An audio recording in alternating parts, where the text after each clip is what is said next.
Sharyn Wynters, The Pure Health Show, is brought to you by Mulberry Love. I love my Mulberry Love.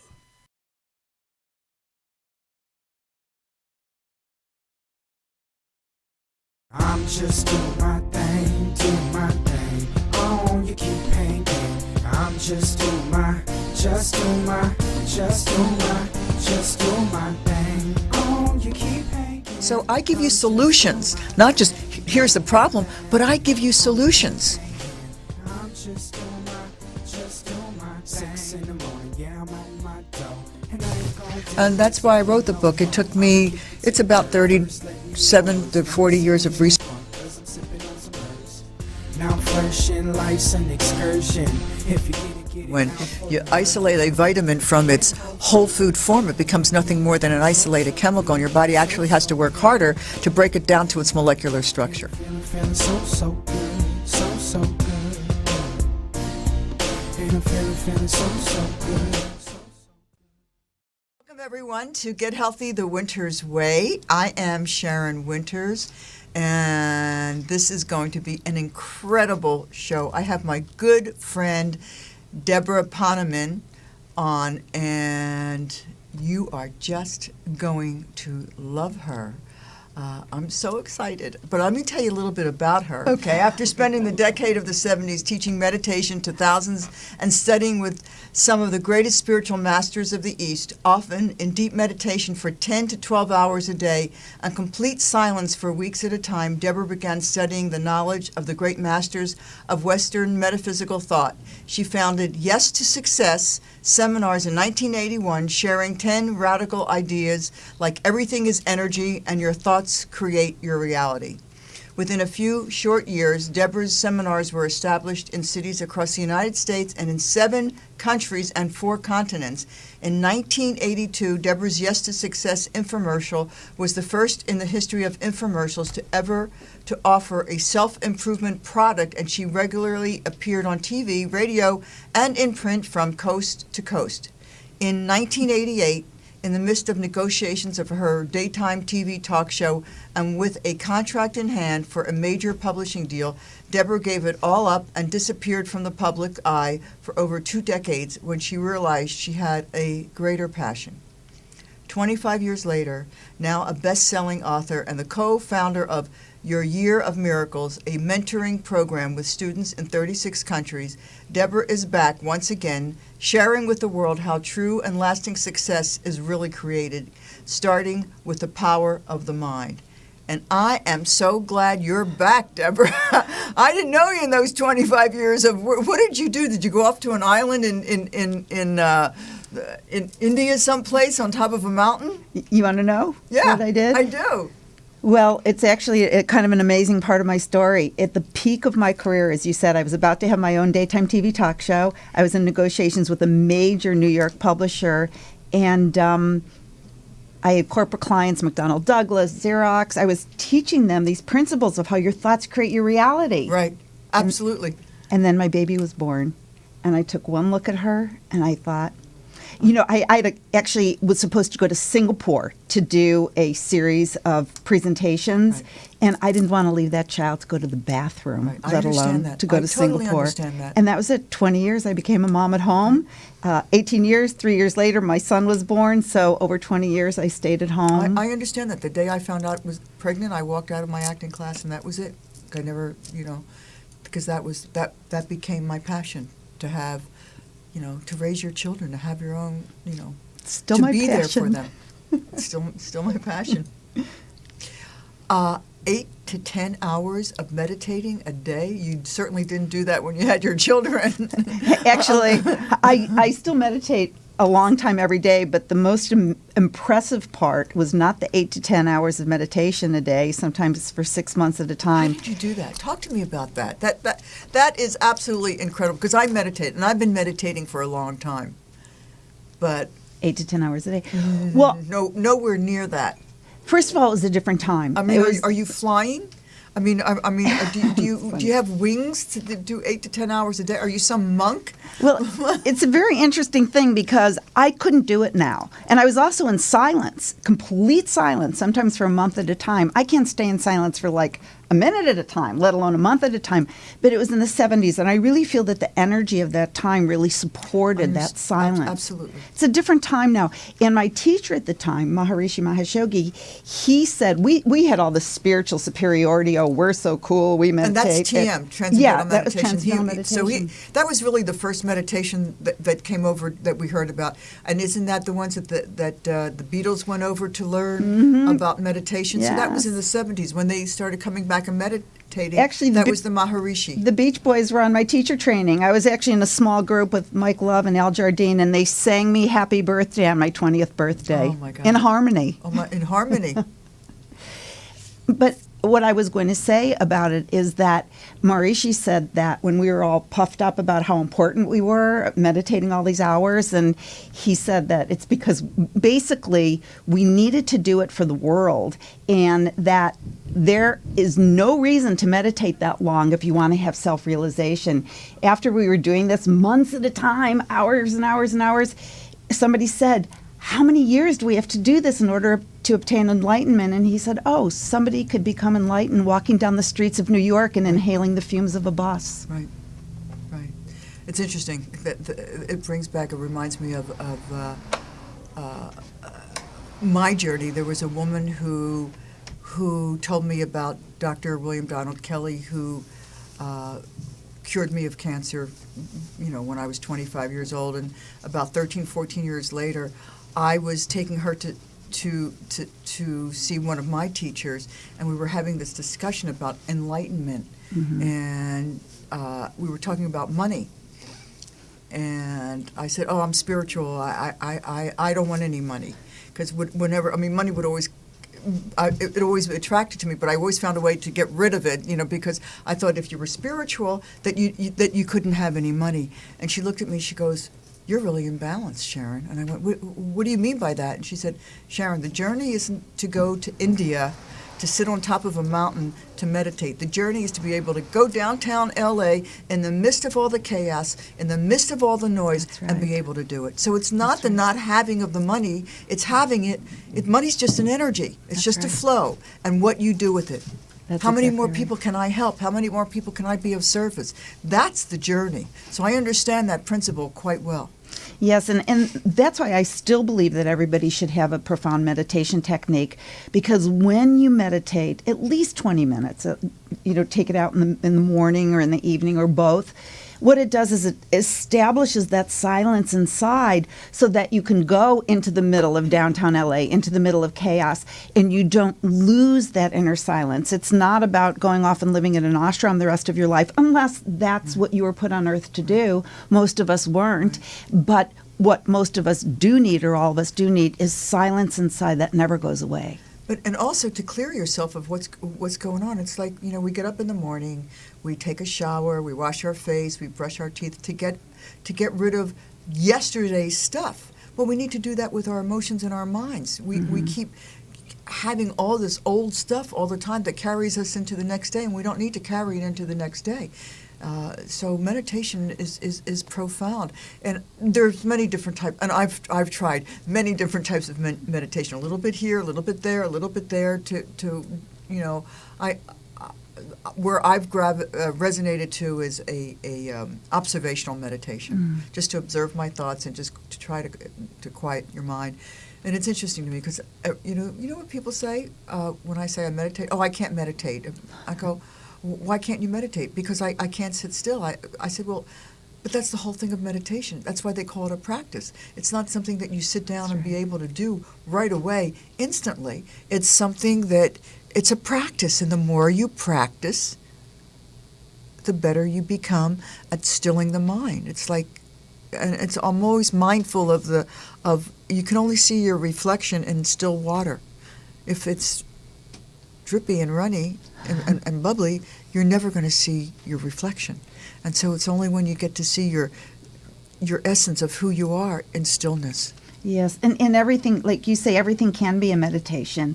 And I remember, because you are the queen of teaching people how to detox their environment, Right. and meditation can detox your inner environment. And I remember another thing that Maharishi said was, we were so fanatic, and I still am fanatic about what we eat, but he made a statement. He said, the most important thing, because we were saying, should we eat this, shouldn't we eat that? And he said, you eat what your mother gives you. And we were like, what? And he said, the most important thing is if it's cooked with love and eaten in harmony. Right. And that's why it's important to bless your food before you eat it. Exactly. And if you are eating meat or animals, it's really important to bless them before you eat it. It really is. I bless, my food every time, before I eat my food. You could be eating the most pure, organic, non-GMO food, but if you're arguing and there's tension, do you really think it's going to turn into light in your physiology? That's what I said. It's like I have 20 chapters in my book. What to do about water, what's in your food, EMFs, vaccines. You can be doing everything right, but if you have toxic thoughts and emotions, Exactly right. it doesn't matter. It doesn't matter, because your thoughts are the most powerful thing that we have. They can move mountains, and have. Yeah, I absolutely agree. And I've seen people who learn meditation practices but don't learn the practice of kindness or not speaking harsh and Judgmental. and especially not being judgmental and also not speaking harshly to themselves. Absolutely. People don't have self-compassion, and that's the thing. The way we treat ourselves, how toxically we treat ourselves, we would never treat people that way. Right. The way we speak to ourselves, we would never speak to our friends that way. Right. Yeah, absolutely. And not only that, but judging ourselves. God, it's like the critical eye is on me. And I find, though, the more I evolved as a spiritual being, the less judgmental I am of myself, and so less judgmental I am of other people. Yeah. And I like living that way. growth of consciousness, growth of kindness towards Yeah. yourself. And, they say you can only love others as much as you love yourself. Right. So that's where it's got to So start. you got into meditation in the 70s, like I got into meditation in the 70s. That was quite that was the flower children time, wasn't it? I was a flower child. I always say, people really got a bad deal if they weren't alive in the late 60s and early 70s. Where were you living? Were you living in Chicago? Oh, I lived a lot of places. I lived in Berkeley. I lived on a macrobiotic farm in southern Illinois. I did. I lived in Chicago for a while. You name it, I probably lived there. I traveled a lot, by thumb in those days. Oh, yeah. And then I went. So you were a hippie. Yeah, and I went to find Baba Ram Dass in Boston, and I ended up finding Maharishi. Wow. You mean Ram Dass? Ram Dass? Yes, I went to find him because I read Be Here Now, and I had this amazing awakening from reading Be Here Now. So I hitchhiked to Boston, and he was on some world tour, but somebody told me that this gentleman named Maharishi Mahesh Yogi was going to be in Amherst, Massachusetts. That's interesting. I had the great experience 2 years ago. I was invited to a private gathering with Ram Dass, 12 people. Just nice. 12 people, and him and Hannah. And I went, and he has such love. He has such love, and he's in a wheelchair and he's stroked, and he calls it I've been stroked. Mm-hmm. And I sat with him a few times, having dinner with him, and he's so lovely. And then I went back about 3 months later. Then he had the huge event in Nepali Coast, which was over 100 and some people, but we had kirtan every night, and with Krishna Das. Can you imagine an hour and a half or 2 hours of kirtan? Yeah. Oh, it was incredible. That was one of my great experiences, being with Ram Dass. Do you know that there's a gentleman named Phil Goldberg, and he wrote a book about the history of how Eastern thought infiltrated Western thought. And he said that the he always asks the audience, what book do you think had more impact than any other on bringing the East to the West? And most people say Be Here Now. It was actually Yogananda's book. Oh. And what was it called? Autobiography of a Yogi. That was number one. Right. Actually, no, I forgot it, although I was the one who raised my hand and got the answer right. But then he discussed the books that had the greatest impact, and Be Here Now. Well, his one that I was reading when I was with Ram Dass was Be Love Now. We're going to take a love break, and we'll be right back with Get Healthy the Wynters Way.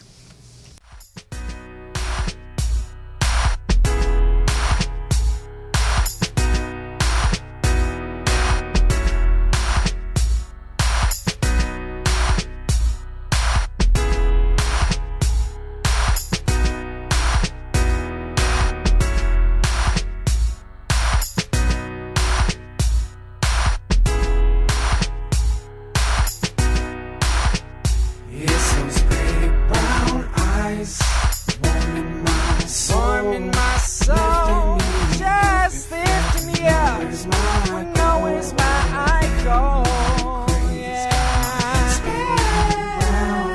she just lifts me up when holding me down. We're back with Get Healthy the Wynters Way, and I am Sharyn Wynters. And this show is based on my book, The Pure Cure, a complete guide to freeing your life of dangerous toxins, 20 different chapters, 20 areas of concern. And you can find all about it on my website, www.wintersway.com, WYNTERSWAY.com. And go to my website. Ask me some questions. I'd love to help you. And my guest today is Debra Poneman, and her website is Say Yes to Success. I love that. That's your company, right? SayYesToSuccess.com. It's actually, no, we take out the say, it's just yes to success. Yes to Success.com. You know, I wake up in the morning, I was telling, actually, Michael Beckwith was here a couple of weeks ago, and I said, I have such a routine in the mornings. You know, I get up, 10 things I'm grateful for, who can I be of service to, do my little chanting, my meditation, go into my garden, put my feet in the earth, go on my PMF machine, my I said, but by the time I can get out of the house, it's 4 o'clock in the afternoon. I'm ready for dinner. You know what I mean? It's like I've got all these different things that I do. I can relate. You know? I can totally relate. And I just keep putting. So one of the things that I do is, when you told me the name of your company, I started adding that. Yes. Yeah, just saying yes. It's such a great word because yes to everything. Yes, I can achieve anything I want because the mind is so powerful. Well, it's interesting because the name of my new company is actually The New Success. And the reason why I changed the name, although we're in a transition period right now, is because a lot of people, when they see the name Yes to Success, I thought of it in the 80s. It was the early 80s. And it was never a rah-rah company. It was always practical and spiritual information and techniques as to how you could be more successful inside and outside. I mean, after 10 years of teaching meditation and being with these great spiritual masters, I can't just go out and rah-rah-rah. But people thought that it was all about saying yes to success was the houses and the cars and the clothes and the vacations. And that certainly is not what's going to bring anybody fulfillment and happiness. So I changed the name to The New Success because people are realizing that the way they're going to feel successful is by deep connection, is by service, is by being a vehicle for the divine to work through. And even everyday people who we wouldn't think would, think that way. It's very pervasive right now. People have finally got it that the bigger house and the bigger car is going to leave you as empty as you were before you got it. And you can't take that with you. Can't take it with you. The meditation that you teach, is it TM meditation or is it your own thing? Because that wasn't the only teacher that you had. No, I've had a lot of spiritual teachers. I actually teach right now through the Art of Living Foundation. I teach meditation and The Art of Living Foundation is Sri Ravi Shankar. Sri Ravi Shankar, And also, which you invited me to. That was a phenomenal night. Wasn't it? Oh God, that was incredible. He's so loving. so loving, and I've been with him for He just sat 20 there. years. He sat there on that chair and just smiled. And Never have I ever seen him do anything harsh. It's everything just comes from love. Never have I heard him say anything, speak poorly of anybody, put anybody down. I love the Art of Living Foundation because it's a beautiful foundation. If you have not been to the Art of Living Foundation, it's amazing. I had never been there before. I was blown away at this Art of Living Foundation. It's in Los Angeles, downtown someplace, right? yeah, Do you Adams and Hoover, I think. Adams and Hoover. The center. Just go in there. It's beautiful. It's the old, I think it was a Christian Science church at one time. But it's there's no judgment. We just open our arms to everybody. You can be rich, poor, gay, straight, old, young. We don't care. Right. It's like our arms are open Right. to you. Well, that's how Agape is too. It's a non-denominational spiritual center, which Yeah. Agape means, eternal love. Did you ever study Ram Dass's teacher? Which Wasn't Neem Curly Baba? I can't. Is that who but it it was. But I always got Maharishi and Maharaji. Uh-huh. Well, there are a lot of fabulous spiritual teachers, and everybody was born on this planet to find their own teacher. Right. And there's not one teacher and there's not one technique Right. that's right for everyone. Right. So that's what that's what also I love about the Art of Living. We don't say that one technique Right. bad and one technique good. It's whatever your heart is drawn Right. to, whatever teacher your heart is drawn to, that's your teacher where you found a home. There's one truth, but there are many paths to that one truth. I mean, if you prayed, and this person meditated, and different techniques, and this one chanted, and you check their biorhythms, they would all come to the same place, even though they're doing different things, but to get to the same place. Yes, absolutely. And also, again, bringing it back to your book and what you do, the food that we put in our body, the water that we drink, the air that we breathe in our homes, all of that also brings us to that place. Because you could be meditating also for 10 to 12 hours a day. But if you're putting toxins into your system, and you're eating, GMOs, and you're eating, it really, it helps to do a profound meditation technique because it's also purifying. But what I believe is that at this time, we have a chance to achieve enlightenment. We have a chance to achieve self-realization. There are so many teachers right now that could bring us there, but it's a holistic thing. Absolutely. I agree. When we talked last week on the phone, you told me that you were sick. I didn't know that, Deborah. You didn't share that with me. You almost died. You were in the hospital. Yes, it was pretty intense. Do you want to hear the story? Absolutely, I want to hear the story. Are you kidding? Well, so does our audience. Everybody. I'm a very, very healthy person. I hardly ever get sick. And if I get a flu, I just take my golden seal, echinacea, zinc, C, and it never really takes hold of my system. And this time I did the same thing, had a little flu, it did all of those things, and I was surprised that I wasn't better the next day. So I just continued, kept myself hydrated, but I wasn't better the next day either, or the next day. As a matter of fact, I was getting sicker and sicker and sicker. And by the end of the week, I was sicker than I had ever remembered being in my entire life. And I have had incidents. The last time I came back from India, I ended up in the hospital. I don't know what it was, but this time it was even worse. So I did what any intelligent person would do. I called my favorite healer. Would any intelligent person who's on this path, you call your favorite healer, of course. So I called. That's why we're sisters. That's exactly why we're sisters. So I called my favorite healer, and my favorite healer said, "I will help you if you do exactly what I tell you to do." Because sometimes he'd help me, and then I wouldn't do what I told him to do. I said, "I'll do anything," because I was afraid. He said, "Call 911 immediately." Right. And that's called discernment. Yes. Really, it's about discernment, wanting to knowing when you need to reach out for other means. Yes, exactly. And so I called 911, and when the paramedics arrived, they asked me what hospital I wanted to go to, and then after I said where I wanted to go, they commiserated a little and said, we don't have time to get you there. It was about 10 minutes away, and they didn't think I'd make it. That's how bad it was. And so we went to a hospital that was kind of around the corner, like 2 or 3 minutes away. It turned out that when they got there, my blood pressure was 67 over 20-something. You don't live when it goes under 70 usually. And it turned out that I had an advanced or an acute sepsis. I had 2 types of bacteria in my blood.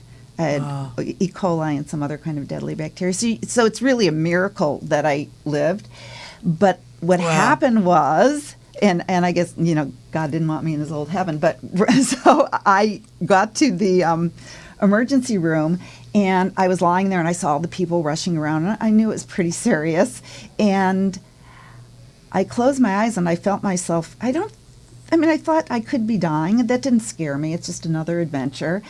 But I noticed that when my eyes were closed and when my eyes were open, I could see the room when my eyes were open, and I could see the room when my eyes were closed. But on top of everything that everybody was doing, I saw a light.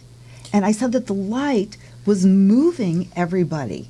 Like everything that was happening was orchestrated by this beautiful light in waves. That was like the waves of light were guiding people's hands and guiding them to look up at the monitor. And it was so beautiful because what I realized was, number one, there are no mistakes in the universe. There are no mistakes. Because if somebody dropped the IV bag, it seemed like a mistake, but they dropped it so that they would bend down so that the other person could see the monitor that they needed to see that they wouldn't have been able to see. And I saw with my inner eye and my outer eye at the same time the perfection of creation. Oh, that's heavy. It was so... Isn't that beautiful? It was so beautiful. And then I saw 2 other things. I saw light coming from people's heart chakra, and I could tell who really was sending me love and wanting me to live, and who it was like, oh, another day, another person about to die. Right. It was just fascinating. And then the most amazing thing happened when a nurse went over to my husband and put her hand on his shoulder and said to him, don't worry, she's going to be fine. Oh. And there was no reason for her to say that at the time. They were really still scrambling to save my life. But what I saw, Sharyn, it was so beautiful. When she said she's going to be fine, I saw this light come out of her mouth. The only way I could describe it, it was like sparkly, like My Little Pony. It was like that rainbow. Right. And it was pink. And it came out, when she said she's going to be fine, it came out of her mouth and went onto my physiology. And it strengthened me. Her words strengthened my physiology. And a few minutes later, the doctor came in, took a look at all the monitors, and really was a little bit flipped. And in a very gruff voice said, get that blood pressure up or we are going to lose her. You could feel the intensity of that. And I saw the words come out of his mouth, and it was like this gray kind of muddy color. And it went on to my physiology, and it weakened me. Right. And from day one that I started teaching Yes to Success, I taught the power of our words to create our reality. Absolutely. And then I saw it was such a blessing. That experience was such a blessing, although it was probably the most unpleasant experience I'd ever had because it took him a few more days to stabilize me. But I bless it every day because I saw it's true. It's such a gift.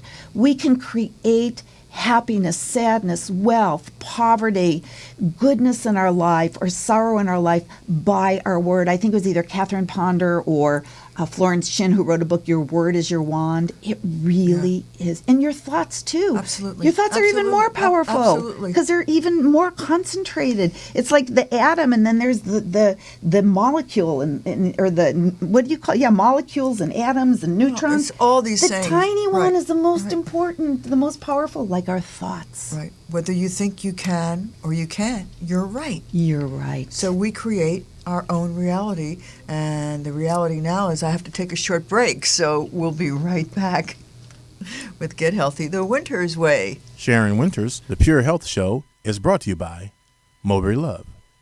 I love my Mulberry Love.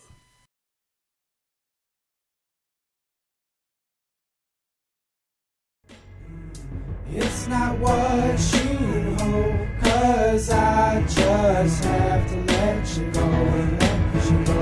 Girl, I know it's worth waiting for, but I just have to let you go, let you go. Not saying I don't love you, I do. All of us think, but they're thinking I'm through. But I swear that I changed, you wouldn't know, 'cause you treat me the same. And I be all over things, but to think that that's me. Life shipping right by easy. Needed you to know that it's hard to let you go. Said it and I said it before. Needed you to see. We're back with Get Healthy, the Wynters Way, based on my book, The Pure Cure, Complete Guide to Freeing Your Life of Dangerous Toxins. And the music you were listening to, I have to brag, is my son, Dylan Young, and his website is sonofwaves.com, SONOFWAVES. Every time we play one of his songs, everybody starts dancing in the studio. Isn't that Totally dancing. That music is so fabulous. Yeah. I just have to tell you that my son manages a rapper. We have music all over our family. My husband's brother owns a record label, Sub Pop, and this music is off the charts. And he writes it all. He sings it. All the lyrics, all the music, all the instruments it's all him. He's like he's been doing that since he's been a little kid. As far as I can remember, he was singing and dancing and acting. And I wrote Chicken Soup for the American Idol Soul and interviewed I interviewed over 50 American Idols. Chicken Soup for the American Idol Soul? My. I did, and I interviewed the producers and the directors and the makeup people and the wardrobe people and about 50 American Idols. So I spent a lot of time in the audience and backstage, and I love music. And your son, yeah, he's rocks. great. He's great. Tell me about. Because one of my chapters in my book that I had Michael Beckwith on and Marianne Williamson on, and by the way, she's running for Congress. Did you know that? 33rd District for a new conversation in Washington. I'm so excited about that. And that woman is so brilliant. She's absolutely brilliant. She's the real deal. She is so spiritual, and she is the most profound proponent of the Course in Miracles. But her knowledge of politics and what could really make this country the great country that it's supposed to be. Absolutely, Marianne could do it. Absolutely, she could so do it. And there's fundraisers all over the place. If anybody wants to go to marianneforcongress.com and help her, just we need to get her elected in Congress to see a different form of government, of what's going on. Yeah, and Henry Waxman is retiring. Isn't that interesting? Yeah, isn't that interesting? Talk about A Course in Miracles. Uh-huh. Oh my God, A Course in Miracles. Waxman is retiring. Yeah. Isn't that an interesting phenomenon? And Marianne she's so. Again, people look at her as a spiritual leader, but her knowledge of politics is so profound. She's brilliant. She's brilliant. She was on 2 weeks ago, and we talked about toxic thoughts and emotions, and then how that gets into our government. So that's one of my chapters: is toxic thoughts and emotions. How does that affect us? Toxic thoughts and emotions? Where do I start? Where do I even start? And again, that's what I taught. I started teaching that in the early 80s, toxic thoughts and emotions, and basically how to turn it around. And I was just giving a talk the other night about, and we mentioned this at the beginning, about our self-talk, how we can actually pollute ourselves. And Absolutely. I was sharing this incident that happened to me, that I was giving a talk, and I sat down. They always say there's 3 talks whenever you give one. It's the talk you write, the talk you give, and the talk you give in your head on the way home in the car. Right. The one you should give it. Right. Oh, if I only said that, or if I only did it that While way. you're beating yourself up that you didn't do absolutely. do it. The judgment comes. The judgment. So I had done this talk, and I sat down, and I was in the beat myself up stage. Right. And I remembered something that my friend Robert Holden, who wrote Shift Happens and Lovability, he told me that that what I should do is I should talk to myself with the kind of love that I talk to my children. Right. And if my child sat down after a talk and said, I can't believe I said that, that was so stupid, and I was so coming from the ego, I wouldn't say to my child, you are right, that was really stupid and really coming from the ego. I would look for everything good about what they've done. It's about being kind to us. We're Kind, compassionate. We are so not kind. And that was it. I just sat down and I was thinking of everything I did wrong and beating myself up. And then I remembered that Robert told me to talk to myself like I talk to my children, and I did. I started saying, Deb, it actually was okay. It was actually, this is good about it and that was good about it. And even the part that was coming from the ego, it was necessary to show the contrast of what's great in your life and what's not so great in your life. And so positive self-talk can really lift some of that, some of those toxins that we pour on ourselves. Right. Absolutely. If we only understood the power that we have. I mean, just like I can have two clients and they both have the same dis-ease, and one gets better and one doesn't. What's the discerning factor? And so much of it is how they think about it. Oh, do I have to do that, or do I have to do? Oh, yeah, I can do. It's so different because how you think so affects your physiology of what is going on internally in your body.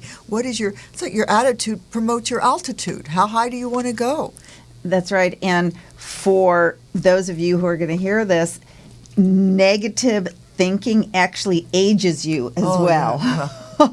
I got that. Not only the toxic water and the toxic cosmetics and the toxic food age you, but the toxic thoughts produce a chemical that ages you. And positive, uplifting, happy thoughts actually reverse the aging process. So if you don't do it for anything else, do it for that. Right. What was that? Happy talk, keep talking, happy talk. Oh, yeah, talk about self-specific. things you like to do. Yeah, really. Love musicals. Oh, really? Isn't that great? Another great technique that people use a lot these days is the Ho-oponopono. Oh, I have that in my book. I love that. you. Thank you. And please forgive me. Yes, Thank you. I'm sorry. Please forgive me. I love you. Thank you. And that was Joe Vitale. Dr. Joe Vitale has made that popular in the West. And I talk about that in my book. And do you know it's Ho-oponopono. It's a great way to. Do you know the rid story your about system. the jailer? Tell it. Well, Dr. Len Hune, I believe was his name. What he did is he worked in a high security facility for the criminal mentally insane. Right. And what he did was that there was nobody that could help them. They would just get worse and worse and worse. And this Ho-oponopono is an ancient kahuna prayer. Right. And what he did was, instead of trying to work with them individually, he took out their files and he said the Ho-oponopono to each of them, to each of those files. And while he was saying them to the files, he held in his heart each of those people. I'm sorry, please forgive me, thank you, I love you. And you might say, well, why would he be saying please forgive me to those people? And what he believed is that all of us are connected.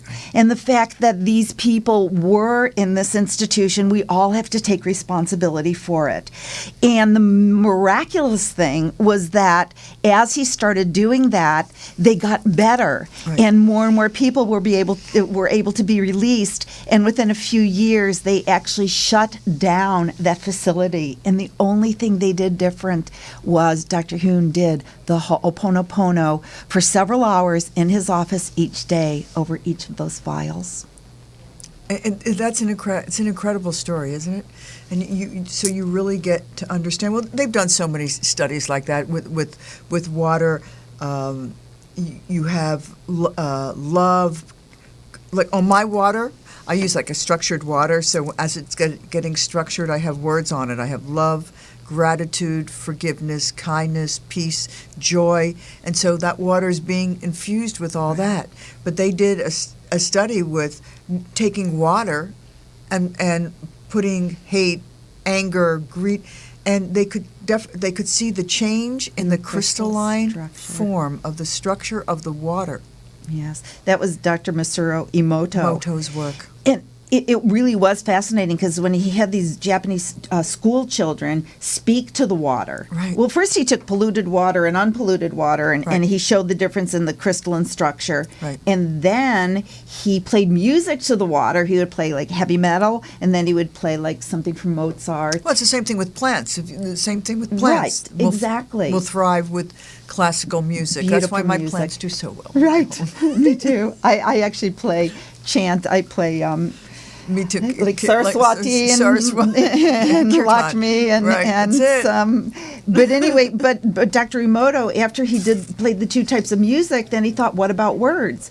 And that's when he discovered that you could say to water, I hate you, and the crystalline structure gets all deformed, and you could say, I love you, and it turns Well, into this beautiful symmetry. Well, just saying that, you can feel yourself going, "Ugh," and saying the other is beautiful. Well, that's because our bodies are 70% water. That's right. So when we speak harshly, what we're doing is we're creating. That's why he said that there's a difference when you're working together and you say to somebody, do this for me, get me that scissors.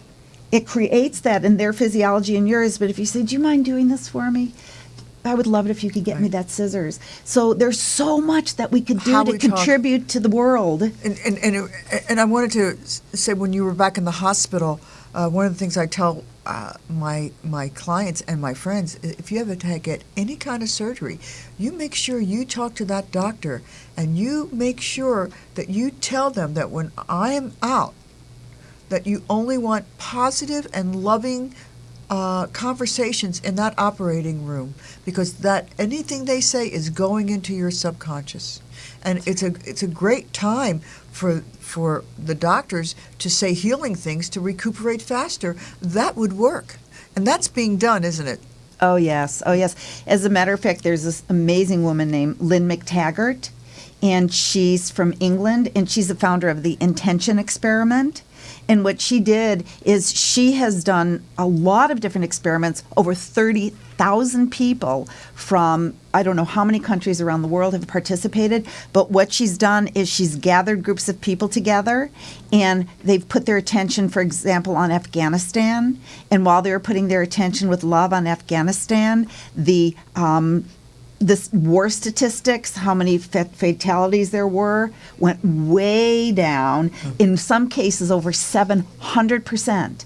And then she also had people in England putting their attention on plants and humans and even algae in a laboratory in Germany, and their thoughts changed biological structures in those people in the laboratory in Germany.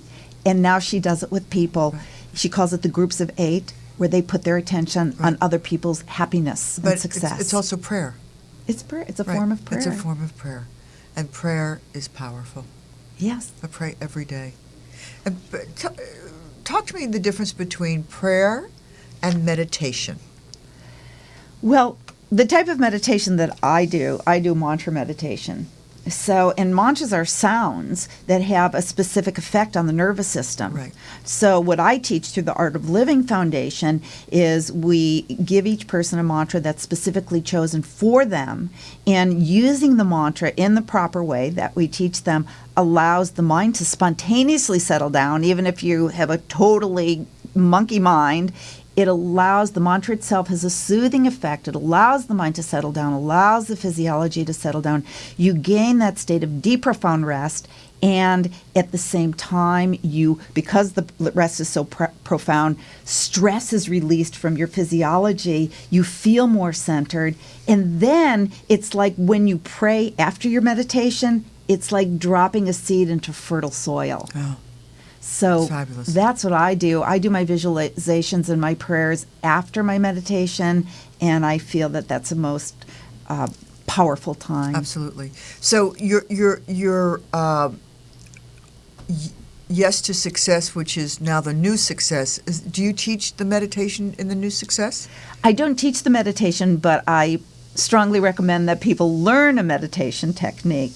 And there are a lot of things that I teach people that they could do to have a less toxic life, and meditation is certainly one of them. And sometimes I'll have a course afterwards, but it's separate. Right. I mean, it would be great if we taught meditation in schools. Can you imagine that?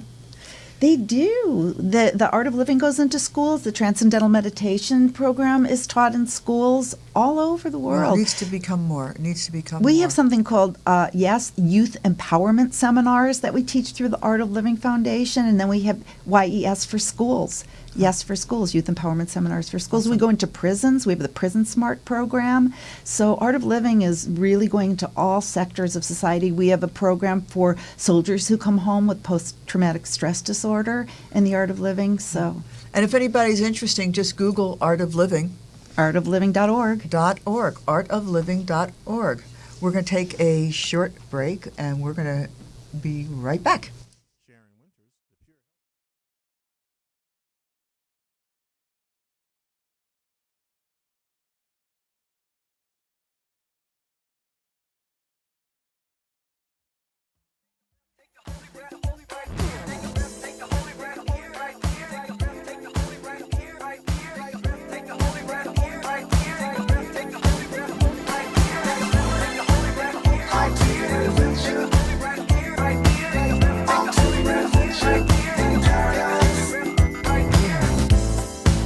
As we're lifted up into the spiritual domain, we begin to see a little bit differently.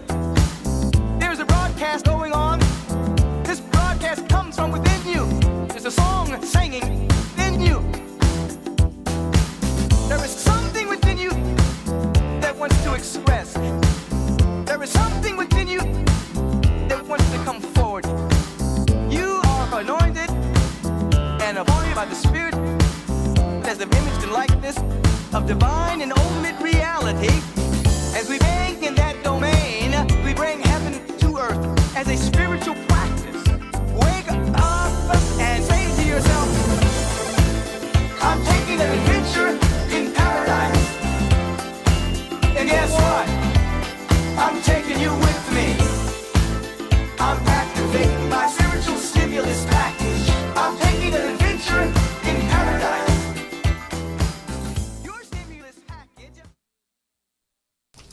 We're back with Get Healthy, the Wynters Way. I am Sharyn Wynters, and you were listening to Michael Beckwith, the Reverend Michael Bernard Beckwith, has a great video called I'm Taking You to Paradise. I go to Agape, Wednesday nights, Sundays. I love going there. It's where I told Michael, I said, this is where I get my soul food. And he laughed, because he fills my soul. I just love what he has to say. He is so connected to spirit, and all that just comes through him. Yeah, and It's Ricky great. too. The whole scene Oh, there. yeah. And I watched your show with him, and he and you told the story about how people kept wanting to bring you to Agape, and you resisted, and finally you went, and Well, that was it it. was just, and because of him, this is all happening. So let me ask you a question. What is the key to living the new success? The new success. The new success, as opposed to, to the old success. Well, actually, the old success, again, is this false belief that accumulation or even acknowledgement or even getting the degree or getting the corner office or those things are not going to bring you fulfillment. They're not going to bring you happiness. And what I decided to do a couple years ago is I decided that I was going to do some interviewing and find out what does bring people happiness. And what I found is that nobody says houses and cars and corner offices anymore. You know what they say? Service. But they also say what they want is freedom and connection. And they not only want the freedom to do what they want to do, follow their passion, live their life, live their religious beliefs, live their spiritual beliefs without somebody suppressing them or telling them that it's wrong. Right. But the connection, they want connection to a higher power. They want a connection to each other, deep human connection. It's very interesting when you interview people now what they want. And it's not the old success. It's something very different. Last year, when the world was supposed to come to an end, December 21, 2012, it did come to an end. And what came to an end was we've been in this head consciousness for all these years, for thousands of years. And now we've shifted into heart consciousness. And so those things that are in the head have got to die. Yes. Because because that's where all the greed and the anger and the resentment and the judgments, that's all in your head. And heart consciousness is a totally different thing, and that's what we're experiencing. That's why people are leaving this planet really quickly. You notice everything is speeding up much more rapidly than ever before. That's right. That's right. And, you know, one of the things that I've always taught in Yes to Success, which is interesting because I started it, 34 years ago, is that when I left this huge career to be a mom at home, people said, have you gone out of your mind? And I said, yes. Yes. I've gone out of my mind. Isn't that great? I've gone out of my mind into my heart. Right into my heart. I got that. I got that. That's the thing. Because the mind analyzes, the mind separates, the mind figures out how I could be better than you and how I'm different from you. But the heart just knows how to love, and the heart just knows how to connect, and the heart just knows what's the same about you and me. And that's the new success. It's all about heart connection. I don't know if you're familiar with the work of Brené Brown. Yes, I am. She's fantastic. I can't remember the something about. I can't remember the name of her book. But basically, what she did was she also studied what would make people happy.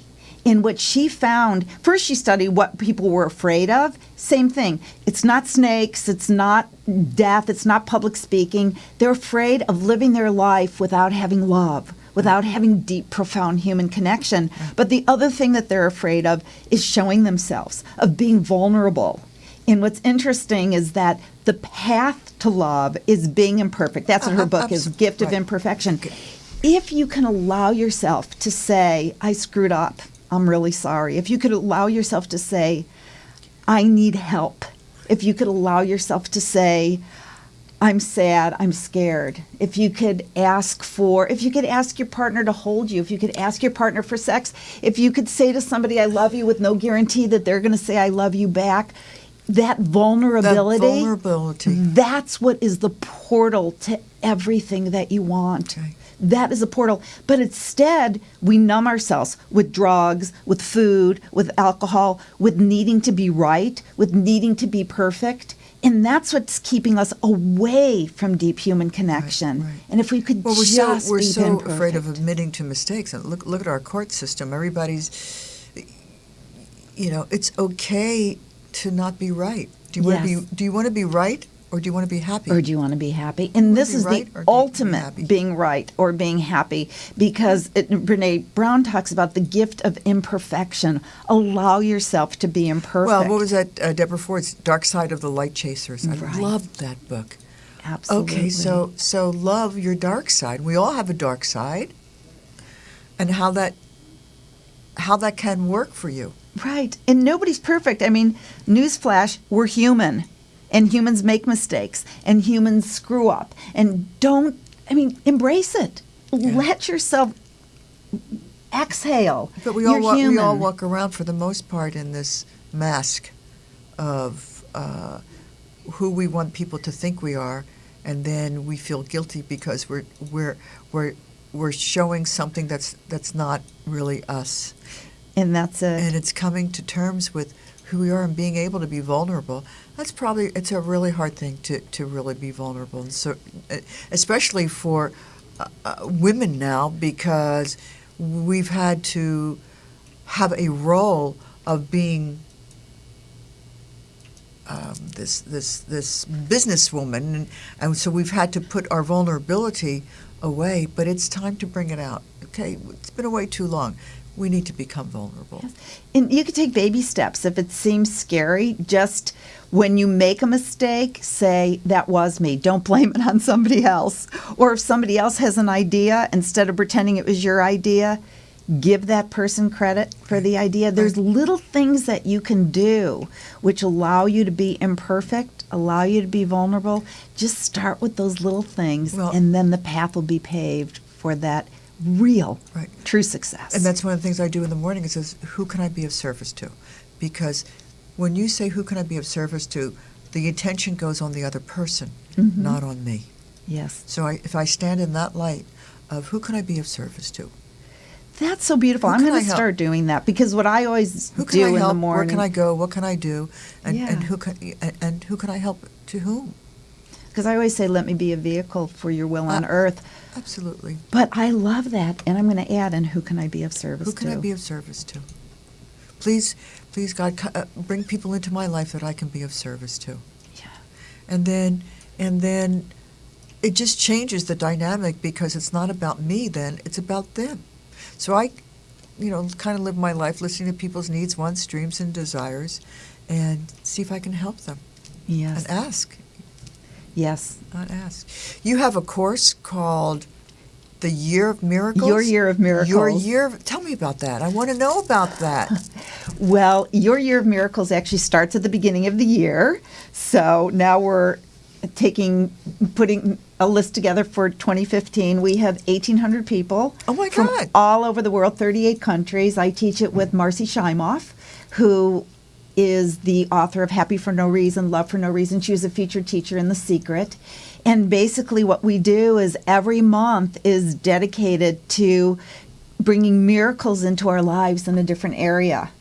Like this month, February is actually on self-love, and there's a month on wealth, and there's a month on physical, how we can create miracles with our health. That sounds wonderful. Yes, and So what do people do? They call, we have 3 calls. With the first Wednesday of the month, we have a call where Marcy and I lay the foundation for the topic, and we give techniques that you can begin, like this month, you could begin living self-love. Right. And we give very, very powerful knowledge and very powerful techniques, and have Q&A and laser coaching, which is interesting with 1,800 people.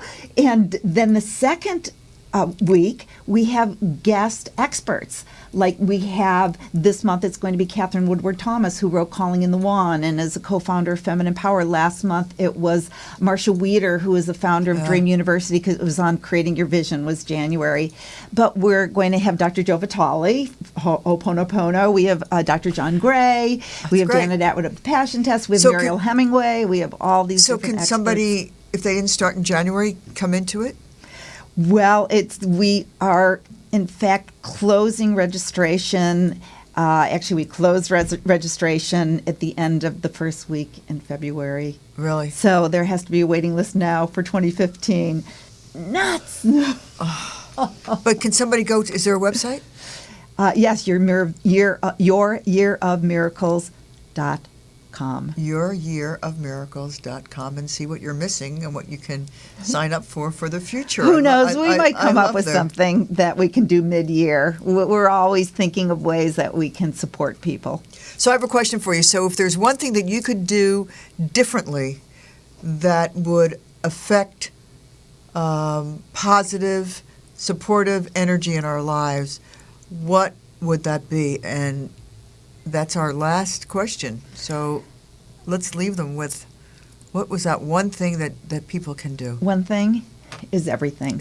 Because we feel so helpless. We think we can affect our life, but we can't affect the people who are suffering in Darfur, or the girls in Africa who are experiencing like genital mutilation. We think, oh God, that's so horrible. What can I do? You can do something, because every single act that you do either brings more light onto the planet or more darkness onto the planet. And the more we know that, when we're selfish, when we're angry, when we lie, when we act out of integrity, when we don't keep our word, when we don't let somebody in traffic, when we don't hold the door for somebody who's coming up with a baby carriage, that's when we're cutting off the light into the world. But when we open the door and hold it, even though the person's down the block and we're in a hurry, we open the door and we let the person in and we let the light in. And the more people we do that for, the more light will be on the planet, and we'll have a true age of enlightenment. Well, my life is lighter having you in my life. I can tell you that, Thank Deborah. you. I'm so Same. grateful to know you. And when we first met, it was just a great connection, wasn't it? Instant. It was instant. It was like we've known each other many lives. Yes, and thank you for everything you do for the planet. It's a lot. Thank you for acknowledging it. This hour just flew by. Next time you're in town, come back again. I really want to talk more. I just love hanging with. Well, we're going to hang later anyway. So this is Sharyn Wynters from Get Healthy the Wynters Way. Please visit my website, www.wintersway.com, WYNTERS.com. check out my book. It will really make a difference in your life. So, to your health, namaste. The Pure Health Show with Sharyn Wynters is brought to you by Mulberry Love. Love my Mulberry Love. Do my thing. Oh, you keep hanging. I'm just doing my thing. Oh, you keep hanging. So I give you solutions, not just here's the problem, but I give you solutions. I'm just doing my 6 in the morning. Yeah, I'm on my dough. And that's why I wrote the book. It's about 37 to 40 years of research. Now I'm flourishing, life's an excursion. If you get it. When you isolate a vitamin from its whole food form, it becomes nothing more than an isolated chemical, and your body actually has to work harder to break it down to its molecular structure. Feeling so good, so good. And I'm feeling so good.